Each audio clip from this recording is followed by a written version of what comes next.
to a brand new episode of Virtual Coffee.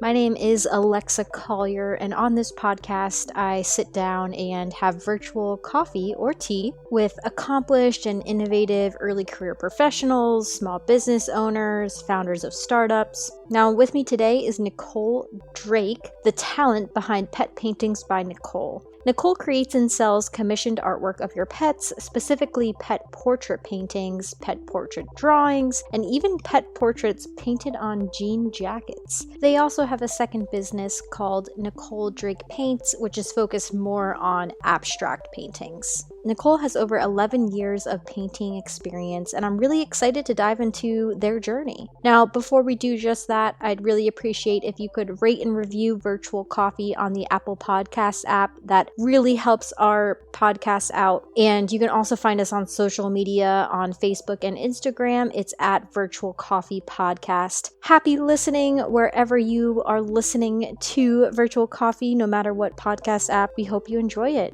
And with that, let's dive into Nicole's story. Welcome, Nicole. Thank you so much for speaking with me today. Yeah, thanks for having me. I'm excited to be here.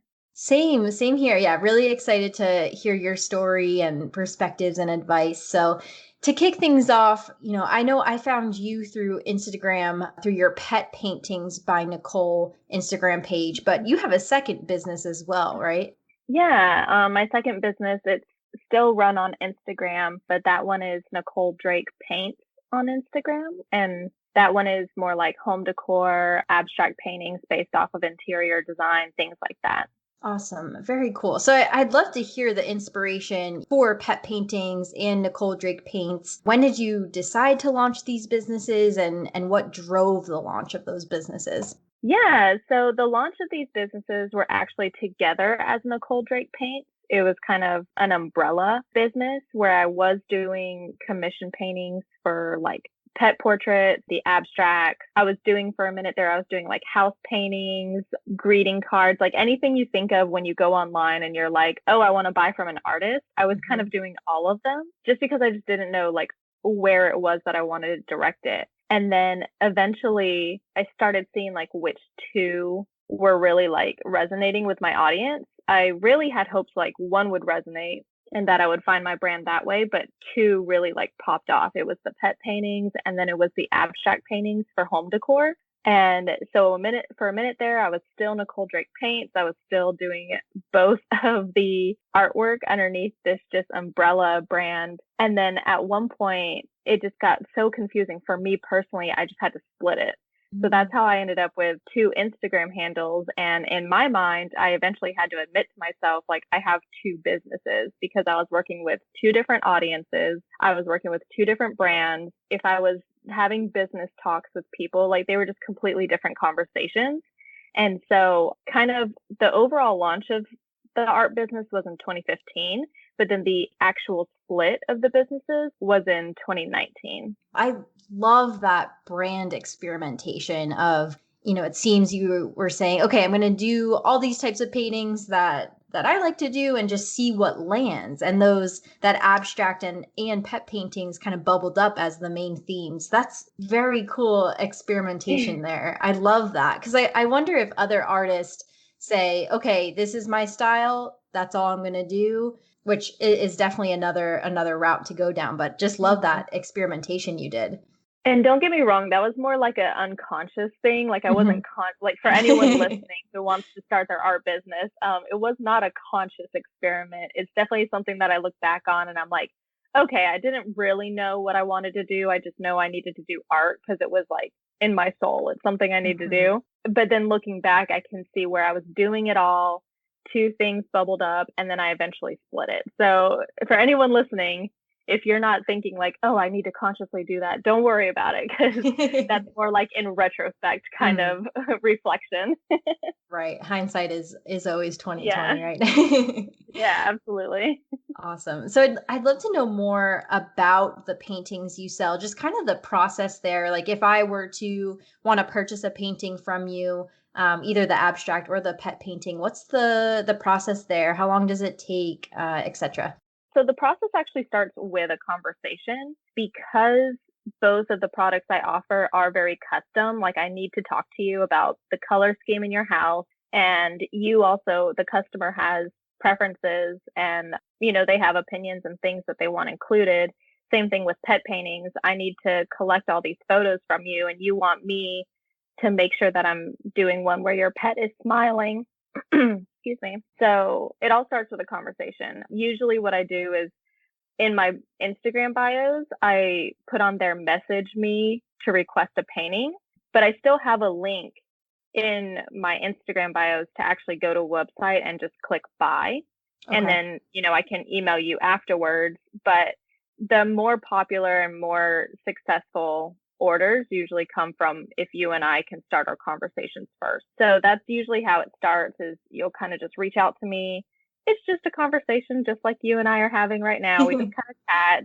And then for the pet paintings right now, their lead time, I hate admitting this because it's like, oh, it's so cringy, but their lead time right now is 5 to 7 weeks because of how many orders I have right now. So their lead time is 5 to 7 weeks. And then the abstracts are 6 to 8 weeks for completion. And those can vary, but right now at this time of the year, I'm a little backed up. So those are a little bit longer. Yeah. But the customer always gets a say in it. That's why we have the conversation, because I'm really basically taking your order. I'm like, hey, what do you want your painting to look like? Because they are all custom. Right. I love that. And your pet paintings are just, oh my gosh, they're so good. I love them so much. We recently adopted a second dog back in February, and our first dog, we have like a pet portrait of him. So I'll need to order through you for our second dog, because we definitely need one for him. Congratulations on your second dog. Thank you. Thank you. Yeah, we definitely need his painting hanging around our house. Awesome. The next question I had is, where do you ship? Do you have any location restrictions in terms of shipping your portraits or your paintings, rather? So I ship nationwide within the U.S. I have shipped to Canada multiple times. Nice. So I can do Canada for any listeners there. And I've done Italy. So I feel comfortable with European orders too. But I usually am okay to have conversations about orders going abroad. Oh, and I've done Puerto Rico. Oh, nice. Which is, it's a U.S. territory, so the post office delivers there. It's just a little bit more expensive, but for any U.S. territory citizens out there who are interested but are worried about extra shipping costs, it's actually not that bad. Or any business owners out there who are worried about shipping abroad or further away, it's not that bad. I just do the homework first and then let them know what the increased shipping rates are. But I don't really exclude anyone for shipping because it's possible. Right. Yeah, that's great to hear. And that's awesome. You've had international sales as well outside the US. Congrats on that. That's awesome. Thank you. No, very, very cool. And I'd like to know a bit more about you and your passion for painting. Was this always a passion since you were younger and a kid, or was this a more recent passion? Just where did this come from? So, when you're a kid and the teacher goes around and they say, hey, what do you want to be when you grow up? My answer was artist. Awesome. And I just kind of stuck with it. There weren't a lot of people who said artist when they were a kid. And, my parents had a little concern because they were like, artists are starving, right? And so then there was a little bit of fire in me to be like, well, I'm not going to be a starving artist. So there's a lot of it that comes from the passion of it, but a lot of it was I'm gonna do it. I just had a determination, I'm gonna be a working artist. So I've definitely, from day one, when I was a 5-year-old kid in kindergarten, I told people I was gonna be an artist, and I stuck with it. I went to school for art. I liked being known as the kid who was gonna go to art school. I went to school for art, moved to Raleigh after I went to school in the North Georgia mountains, and in North Carolina, there's just this huge scene for shop local. And so the move to Raleigh, while it wasn't a conscious decision to move here for shop local, I really got lucky and I really saw the opportunity here when I moved here. And so I was like, okay, I really can do it. Let's do it. So spent the last 5 years in Raleigh trying to make it happen, and it's happening. Oh, that's awesome. Love that. And how was the experience with art school? Like, I'm very unfamiliar with art school myself, but did you find that that really helped you like hone your skill set, or what were your, I guess, main takeaways from art school? So art school for everyone is going to be different. I did not go to an art school. I went to a liberal art school. Okay. So there are going to be listeners out there who are like, "Yep, I know about liberal art school." So everyone's art school experience is going to be different. I think there are some schools out there that are more equipped to set their art students up for success and to actually run an art business. Schools like SCAD, the Savannah School of Art and Design, I can't think of any of the other ones right now, Sure. but, the big art schools, they're more equipped. But I do speak with a lot of artists, and I actually do artists and like small business online coaching sessions, like weekly coaching sessions, because there are a lot of artists and small business creators out there who are just like, art school didn't teach me how to make money. And why isn't art school teaching us how to use Instagram as a selling platform? Why do I have to learn it on my own time, pay for my own lessons and my own courses? Why didn't they incorporate this into art school? And I just think that art school isn't there yet.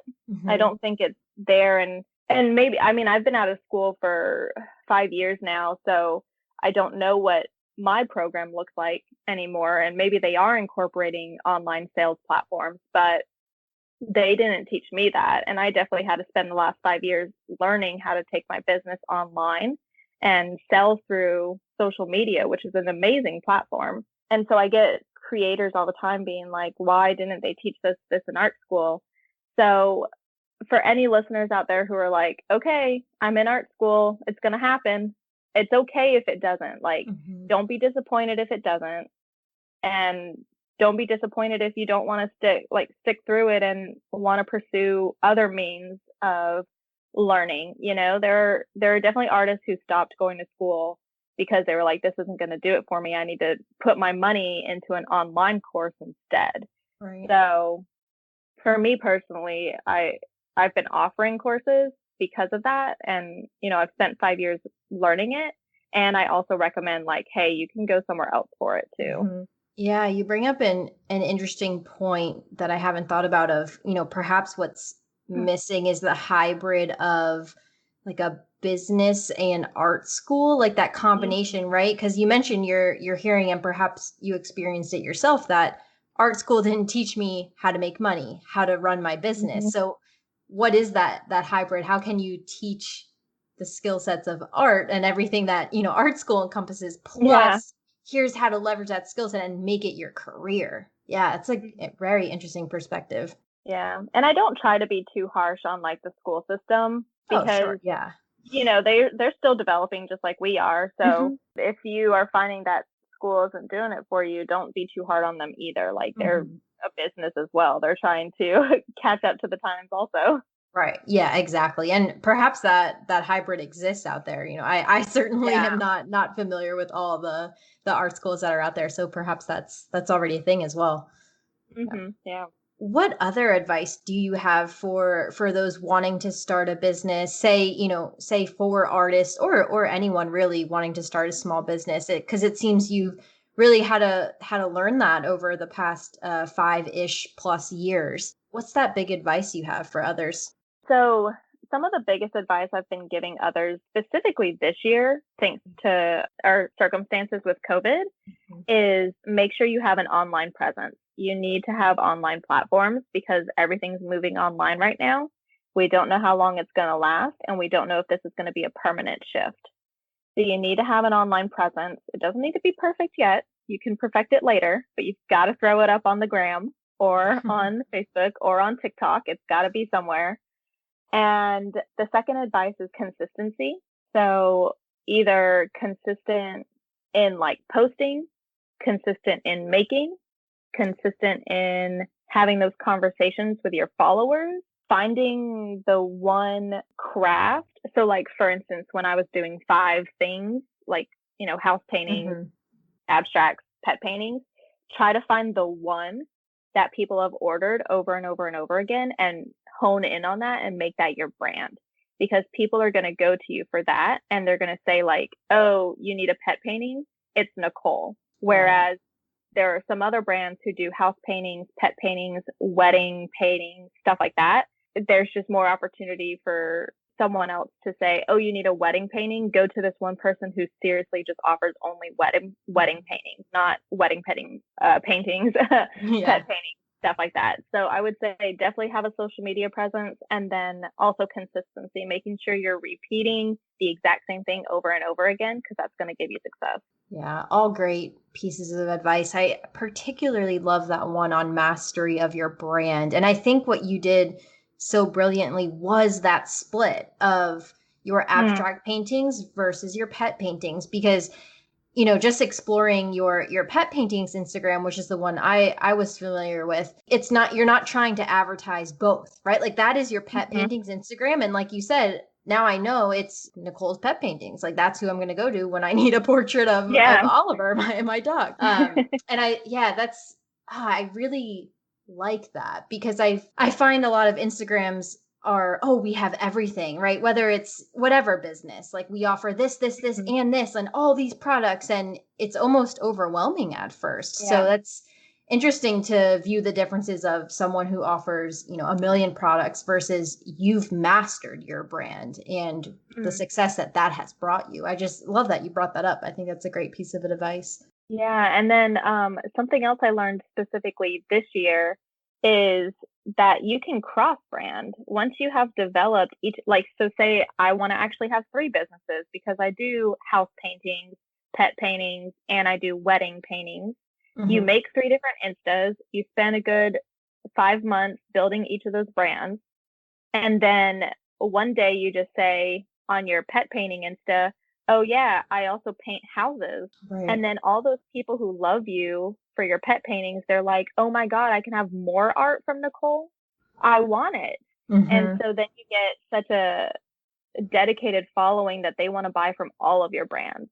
And so you can also cross market too. You've built up this brand for pet paintings, and now you can advertise your wedding paintings to them too. So separating them doesn't mean that you'll never get to cross brand them. It just means you're spending the extra time to perfect them, like you've said, and then you can cross brand them as well.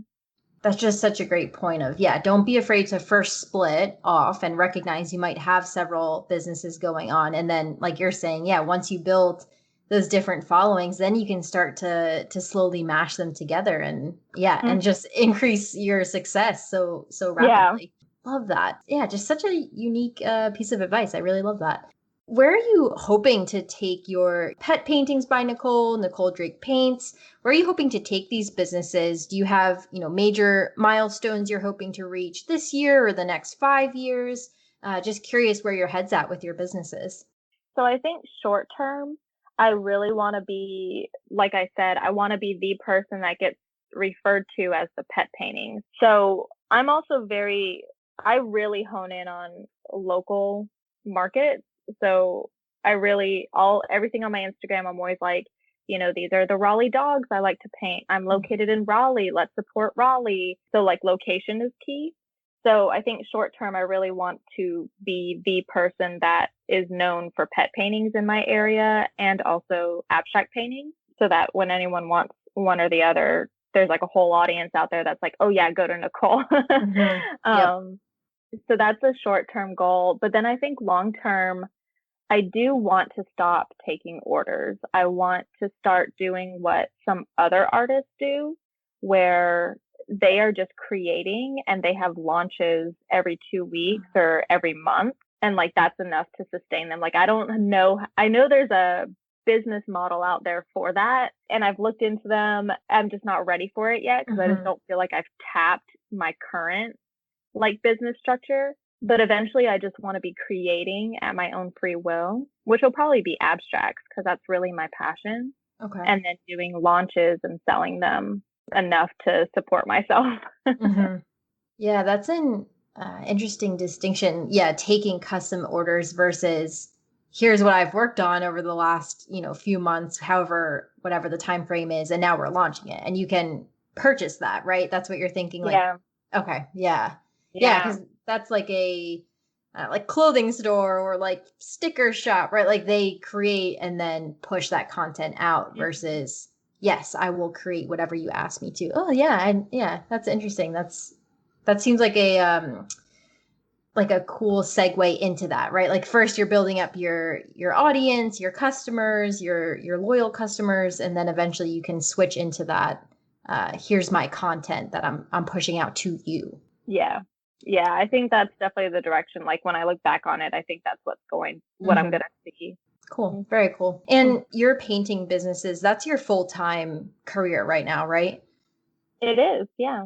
Okay, awesome. Excellent. And is that, where do you see like your personal future? It seems it's definitely sticking with art and sticking with paintings, right?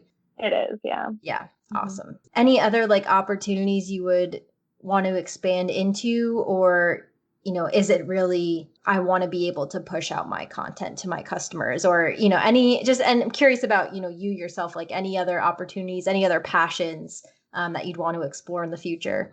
Oh, I think it really is just making my own art because, like, right now, I'm in a really great position where, I have so many orders that, my lead times are so long. It's not that the art necessarily takes that long to make, it's that I'm just backed up. Right. Yep. And by being backed up, like in that 5 to 7 weeks or 6 to 8 weeks, I didn't even incorporate wiggle time for me to make art for the new house I moved into this year. So, Right. which is something I want. Like, I want to have abstracts on the walls, or, I even want to shop my other friends' abstracts, and I don't even have time to like do that. And so, it really, for my career and myself personally, I know I'm going to benefit from having the opportunity to really just create freely because it's really what I want to do personally and professionally.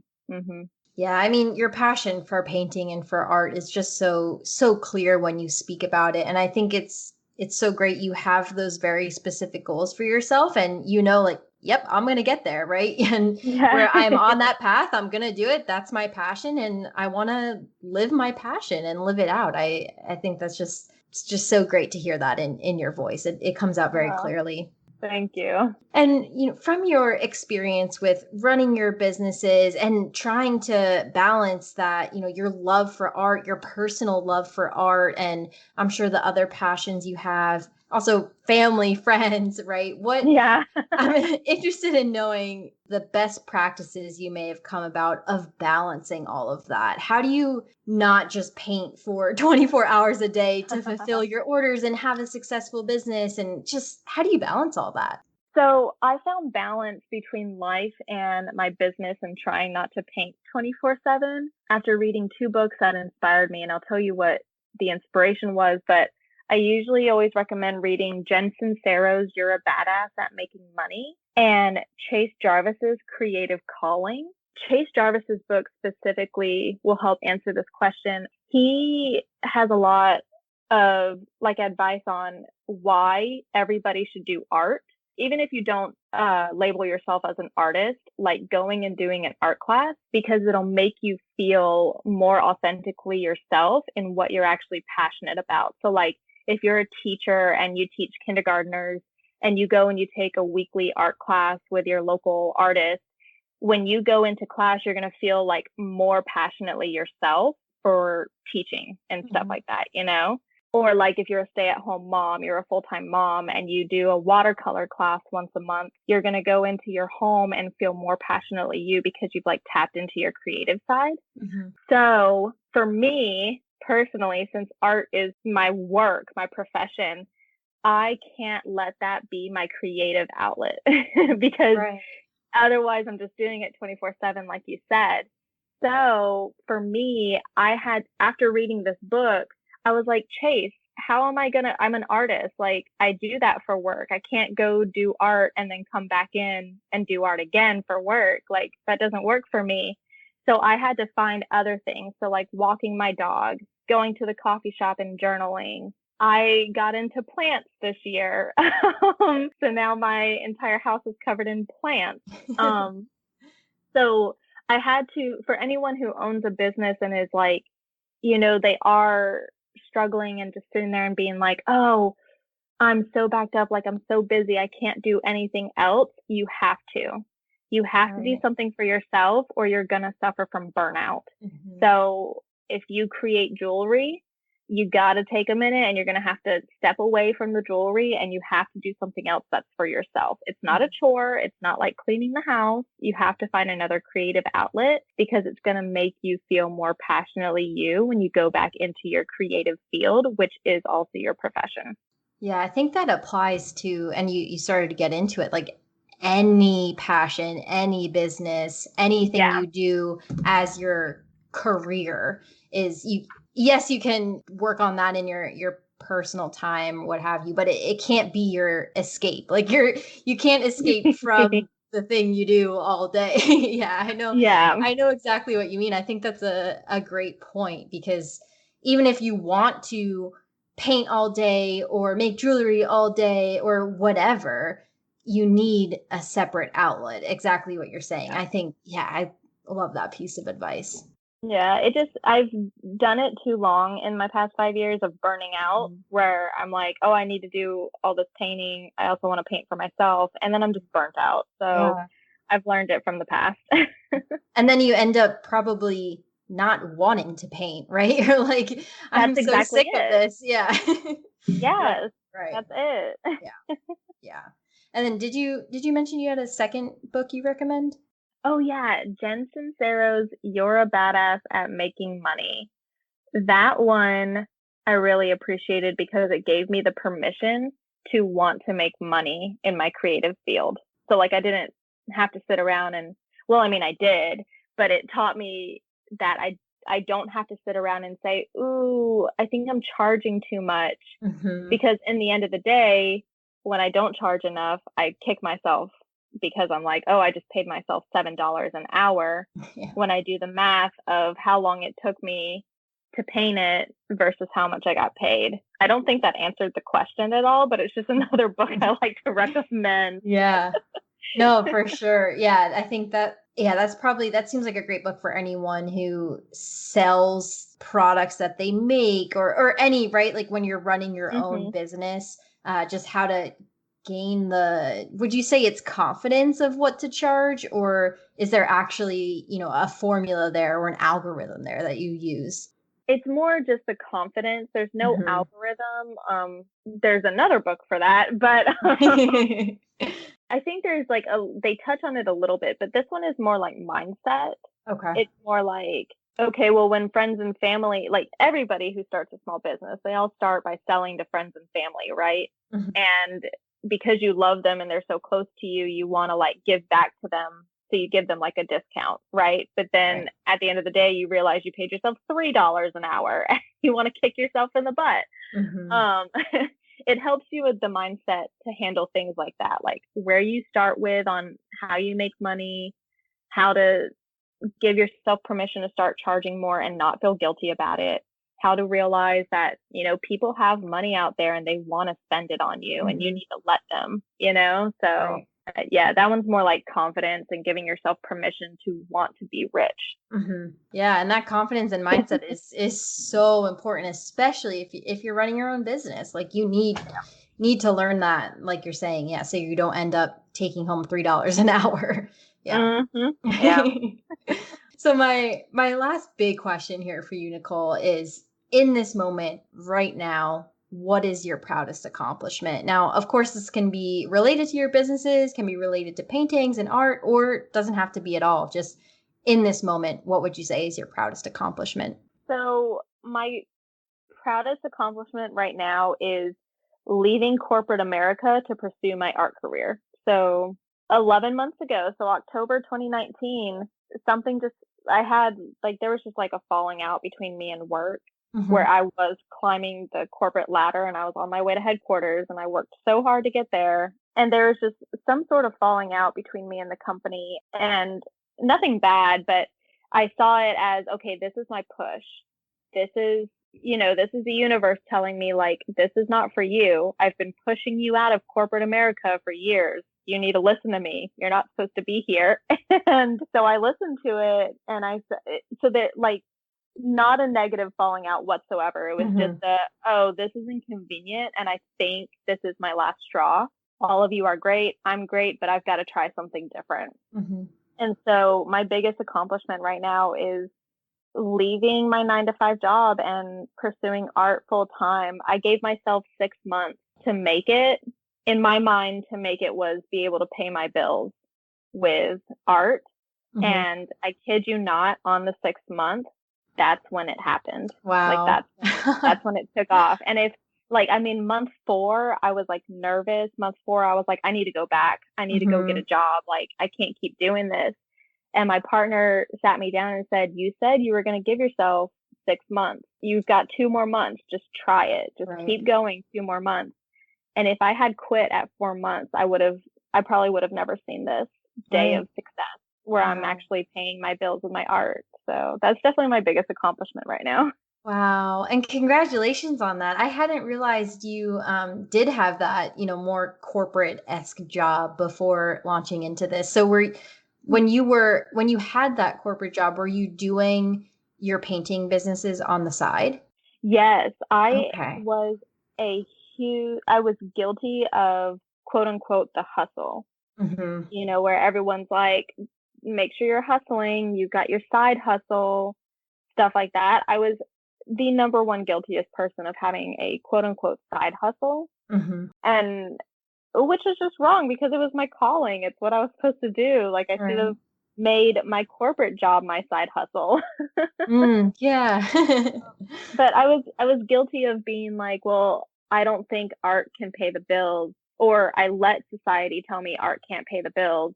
So I went for like a normal job. I worked 40 hours in the office, and then I came home and I kid you not, I did the math one day. I was putting like 30 hours into my art business too, outside of Wow. my 40-hour job. I was Wow. dead. Yeah. I can imagine. That's crazy. Yeah. Yeah. Wow. Well, yeah, like I said, congratulations on taking that leap, and clearly it's been successful and was the right move. So just congratulations on all the success you've had so far and will have in the future. Thank you. I appreciate you. Yeah, of course. And yeah, like I said, I need to purchase your pet painting for Oliver. I think it'll just come out amazing. I'm looking forward to that. Thank you, Nicole, so much for speaking with me. And I hope everyone checks out their pet paintings Instagram as well as the Nicole Drake's Paints. And what are those exact Instagram handles, Nicole? Yeah, so usually I just tell people to type in verbatim keywords pet paintings by Nicole, because you can put like spaces between them and it'll still come up. Hmm. And then for the other one, verbatim, type in Nicole Drake Paints, just 3 words, and it'll come up as well. Because there's like little underscores and things in Sure. there. Yeah, so just type those words in, pet paintings by Nicole or Nicole Drake Paints, and they'll pop up. Awesome. Excellent. Well, thank you so much again for speaking with me today and sharing your story and perspective and pieces of advice. I really enjoyed our conversation today. Yes, thank you for having me. I can't wait to listen to all the episodes. Thank you. Yes. Thank you for your support. Awesome. Thank you, Yeah, Nicole. thanks.